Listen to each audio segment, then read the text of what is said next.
Dans cette vidéo, je vais vous apprendre à faire 3-6 fly-out. Donc c'est l'étape d'après 180.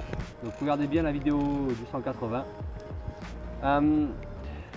Donc une fois que vous êtes à l'aise avec toutes les étapes de la vidéo du 180, faire 180 au sol, faire 180 fly-out en sortant d'une courbe comme ça, il faut que vous soyez bien à l'aise et que vous puissiez faire 180 avec du temps en l'air. Enfin, c'est-à-dire pas juste tourner vite, poser les roues et voilà, il faut que vous puissiez faire 180, bien sentir que vous êtes haut, vous avez du temps dans la descente avant de poser les roues. Pourquoi? Parce que c'est ce temps en plus qu'on va utiliser pour tourner plus et donc pour pouvoir faire 3-6. Donc la base, c'est exactement le même mouvement à part qu'il faut engager les épaules plus fort. Donc quand vous arrivez en haut de la courbe et que vous tournez les épaules et que vous regardez derrière pour faire 180, c'est pareil, à part qu'il faut faire ça plus fort et continuer de regarder avec la tête. Si vous décollez là, il faut aller regarder, il faut aller chercher en fait le sens dans lequel vous voulez atterrir. Il faut fixer ce point là pour faire 3-6.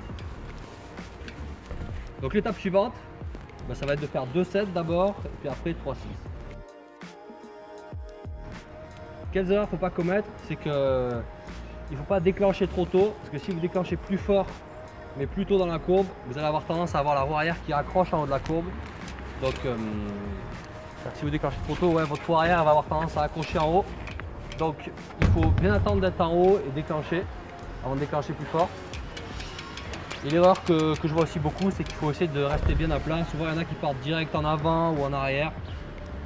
Si vous voyez que vous atterrissez sur la roue arrière, essayez de vous remettre un peu en avant. Si vous partez sur la roue avant, mettez-vous un peu en arrière. Autre erreur que je vois souvent, il y en a, ils sont en tout, ce qu'on appelle en toupie, c'est-à-dire que dès qu'ils sortent, ils tirent les bras, ils sont collés comme ça, tout raide et en arrière. Ça c'est une erreur, c'est que vous ne prenez pas la bonne impulsion. Quand vous faites le 180 au début, vous devez être à l'aise, vous devez sortir, mettre la rota et après pouvoir repousser le guidon jusqu'à la fin, bam, atterrir. Il faut qu'à peu près la moitié, voire les 2 tiers de la rota, vous ayez le guidon poussé, que vous soyez en position stable. Et c'est exactement pareil pour le 3-6.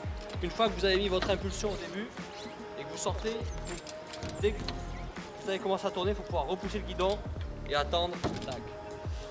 Si vous êtes en toupie comme ça, c'est qu'en même temps que vous tournez les épaules, vous vous envoyez en avant du vélo et ça c'est pas bon. C'est-à-dire que vous avez tendance à faire ça en fait. Donc en fait il faut bien rester comme ça, engagé et après les épaules avancent un peu, c'est normal mais pas trop. Il faut que dès que vous sortiez, le guidon se rééloigne et que ça tourne bien.